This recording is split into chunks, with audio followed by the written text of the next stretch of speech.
Au nom du Père, du Fils et du Saint-Esprit, ainsi soit-il. Nous sommes réunis donc pour fêter l'Assomption de la bienheureuse Vierge Marie. Celle qui était donc pleine de grâce est aujourd'hui au sommet de sa gloire. Elle est corps et âme au sommet de cette gloire. Et c'est le fruit de la sainteté. La sainteté a pour fruit la gloire. C'est ce vers quoi tend la sainteté.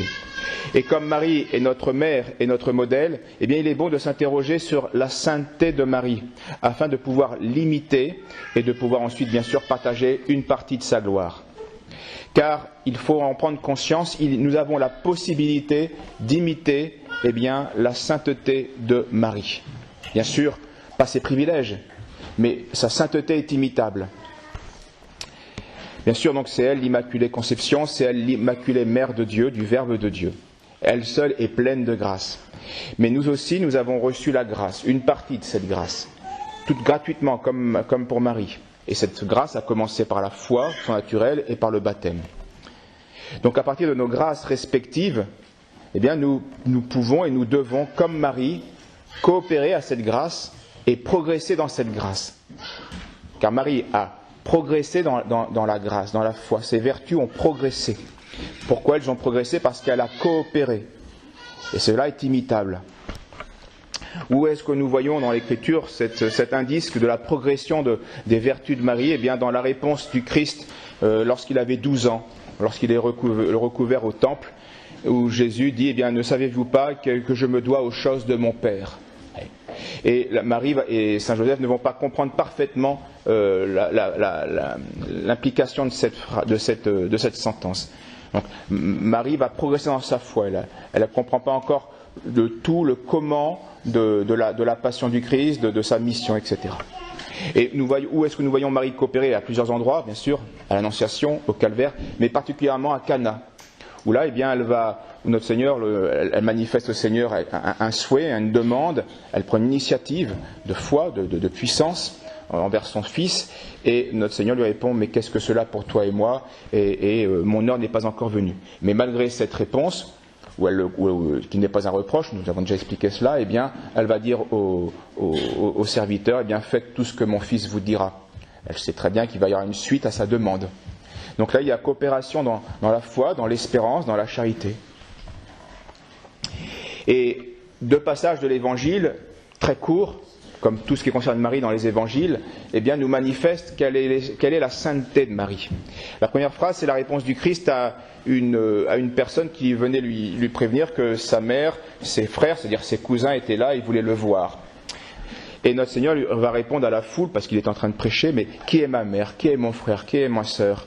C'est celui qui fait la volonté de mon Père, c'est celui-là qui est ma mère, mon frère, ma sœur.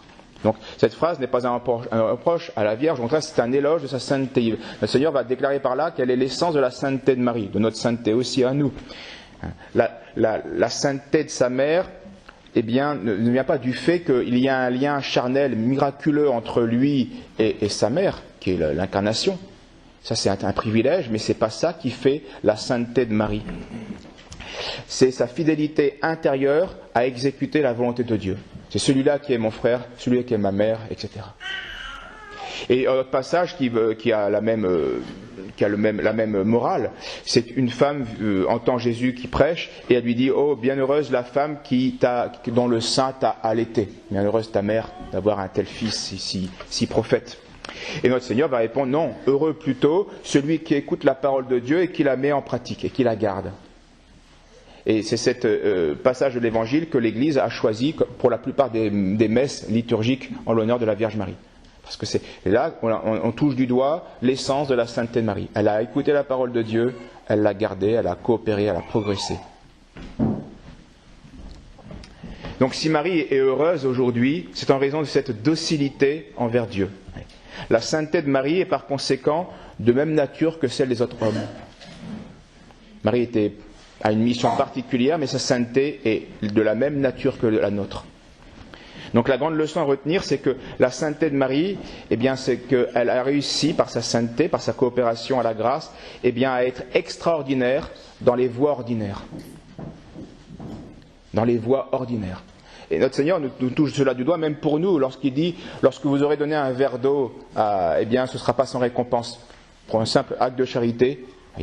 Qu'est-ce que c'est d'un verre d'eau? C'est quand même quelque chose de très ordinaire, même si ça demandait un petit effort. Surtout à l'époque, il fallait aller puiser l'eau dans le puits. Parce que notre Seigneur dit un verre d'eau fraîche. Peu importe.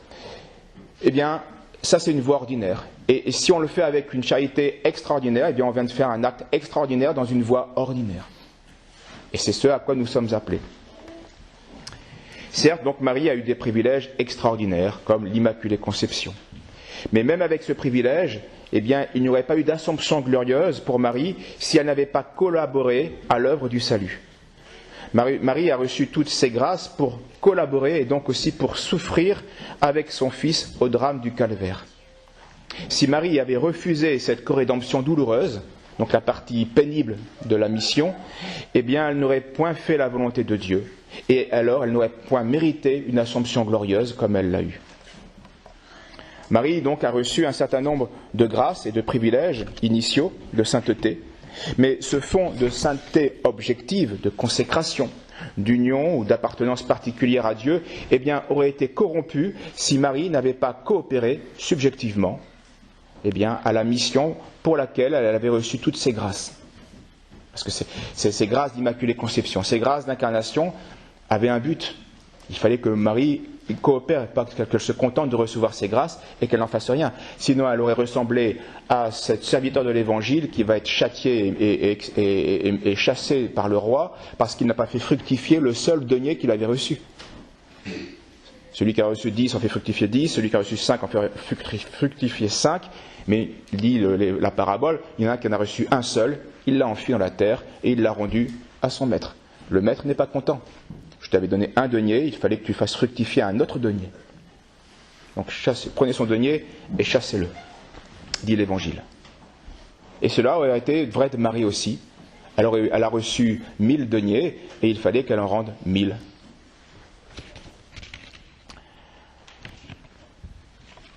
Donc Marie a été consacrée à Dieu à sa conception, consacrée à Dieu ensuite comme mère de Dieu par l'incarnation. Mais cela ne suffisait pas bien à la rendre glorieuse. Cela ne suffisait pas à la rendre glorieuse.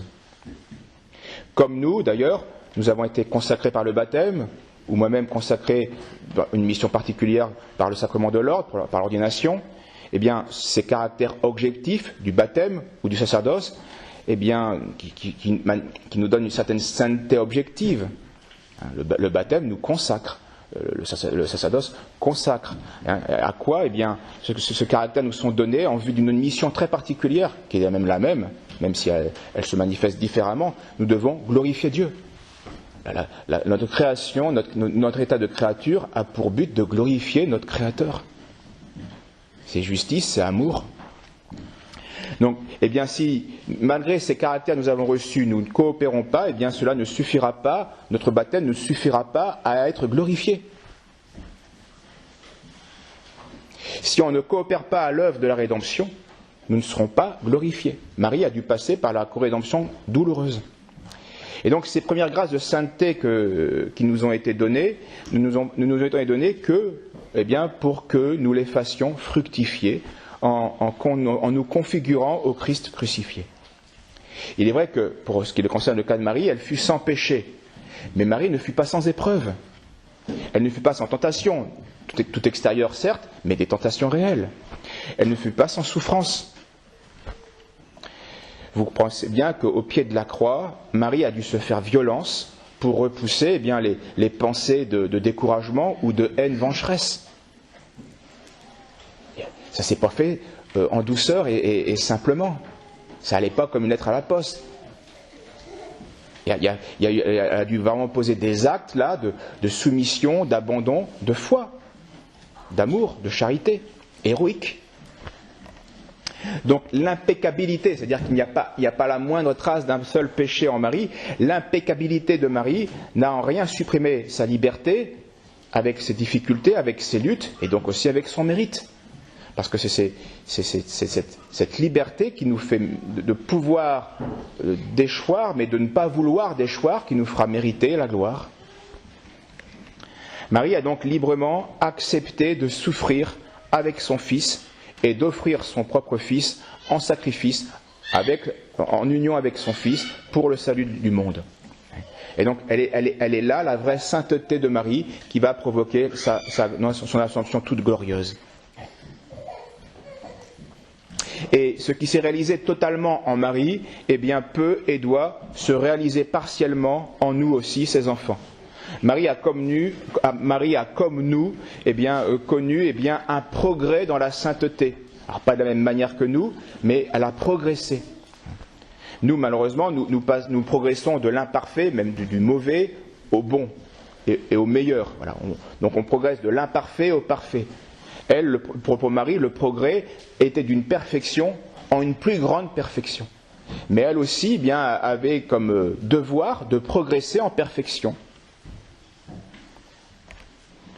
Immaculée, elle s'est donc consacrée à Dieu. Mais sa foi et son espérance, ont suivi une certaine progression. Et tout simplement d'abord parce qu'elle est passée elle-même de l'Ancien Testament à l'objet de la foi voilé à un objet de la foi plus dévoilé, le Nouveau Testament. Il y a eu un progrès là, objectif, mais aussi subjectif.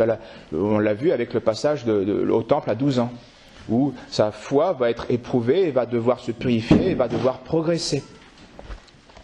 Elle a dû non seulement croire au Messie, comme nous tous, mais elle a aussi dû croire, et c'est peut-être une difficulté particulière, croire que cet enfant, ce petit enfant, était le Fils du Très-Haut.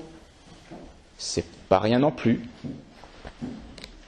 Et donc cette foi a été de plus en plus explicitée, assumée et purifiée. On le voit de manière très, très, très, très claire à Cana et de manière non claire encore au temple. Il en est de même pour la vertu de charité. La charité de Marie a progressé. D'abord, une grande générosité à l'Annonciation, c'est évident, un grand don de soi, mais aussi ensuite, cette charité a atteint des sommets. Et un des sommets est celui du drame du Calvaire. D'ailleurs, sommet de charité qui correspond à un sommet de charité de la part du Christ même, il n'y a pas plus grand amour que de donner sa vie pour ceux qu'on aime, disait Jésus-Christ. Donc là, elle a atteint des sommets quand elle s'unit au sacrifice rédempteur de son Fils. Il y a là un don total, chez Jésus comme chez Marie. Il y a là un pardon absolu, puisqu'il se donne pour le monde qui est le monde ennemi. Et il y a là aussi une union parfaite entre le Fils et son Père, et entre Jésus et son Dieu. Marie et son Fils, son Dieu. Et ces vertus vont encore progresser à la résurrection du Christ. Elles vont devenir à ce moment-là le moteur même de l'Église naissante.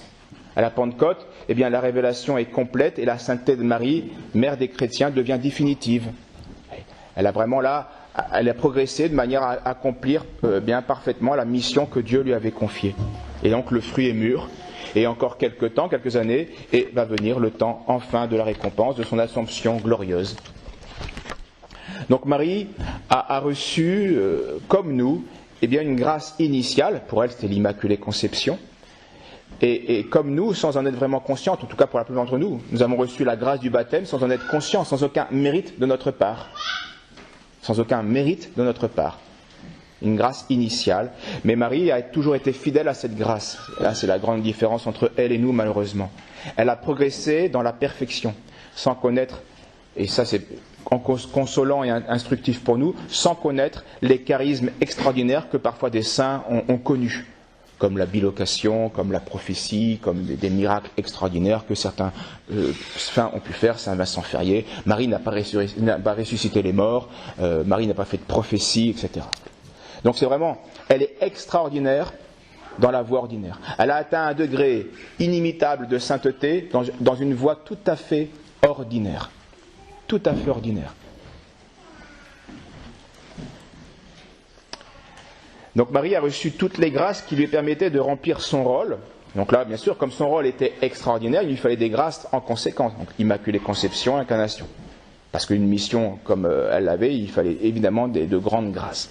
Donc Marie a reçu en effet des grâces qui lui permettaient de remplir sa mission, son rôle dans l'œuvre du salut. Et comme elle a offert à ces grâces une collaboration sans réserve, elle a rempli son rôle à la perfection et elle s'est sanctifiée au maximum.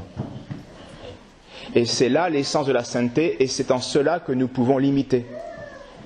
Collaboration sans réserve et sanctification au maximum. Et jouer son rôle à la perfection.